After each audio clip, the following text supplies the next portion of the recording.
Bonjour à toutes et à tous et bienvenue sur ma chaîne YouTube. Si comme moi, vous utilisez plein de supports à peindre différents, vous aurez certainement remarqué que chaque fournisseur préparait ses supports de manière différente.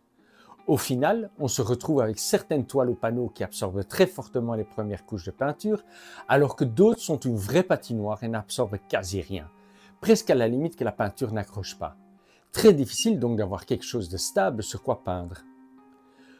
Pour pallier à cela, j'ai donc décidé de créer mon propre enduit afin de standardiser mes supports et obtenir une surface qui réagit uniformément à chaque fois. Alors aujourd'hui, ça tombe bien, j'ai 4 panneaux à enduire et sans plus tarder, passons à la réalisation. Avant de commencer notre préparation, il faut savoir quelle quantité de gesso il faut préparer. Pour ça, il faut connaître la surface totale à enduire. Ici par exemple, j'ai besoin d'enduire un panneau de 50 sur 40 qui nous donne une surface totale de 2000 cm² et aussi 3 autres plus petits panneaux de 40 x 30 qui nous donnent une surface totale de 3600 cm². Je vais donc devoir préparer du gesso pour une surface totale approximative de 5600 cm². Pour me faciliter la vie, j'ai créé sur mon site un calculateur qui permet d'évaluer les proportions de chaque ingrédient. Ce calculateur est bien évidemment basé sur mes propres préférences, mais il peut servir de base de départ pour pouvoir être adapté selon ses propres besoins.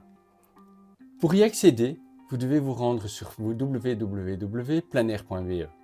Une fois sur le site, vous pouvez soit cliquer directement sur calculateur gesso, soit aller sur l'article Comment préparer son propre gesso. Je mettrai évidemment le lien dans la description.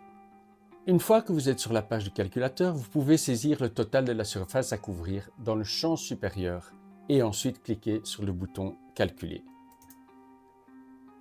Immédiatement, le calculateur affiche les proportions en grammes dont nous avons besoin pour réaliser notre gesso. Pour cette étape, je vous conseille de mettre un tablier car les ingrédients utilisés peuvent tacher vos vêtements irrémédiablement. Dans un bocal en verre, au fond bien plat, on verse la quantité calculée de craie de champagne. La craie de champagne sert principalement comme charge de remplissage. Elle va donner au gesso sa texture, sa matité et son pouvoir absorbant.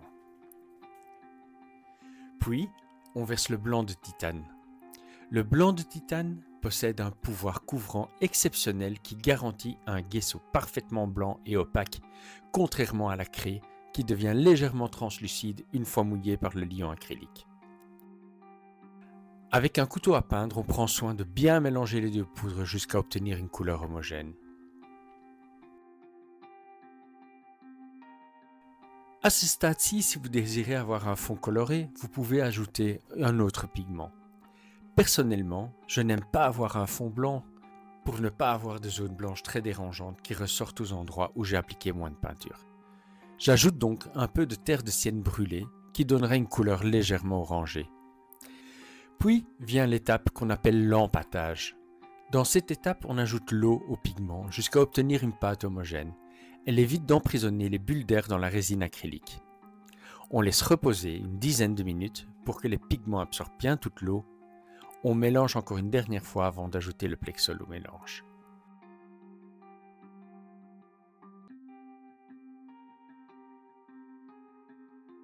Après quoi, il ne nous reste plus qu'à enduire nos panneaux.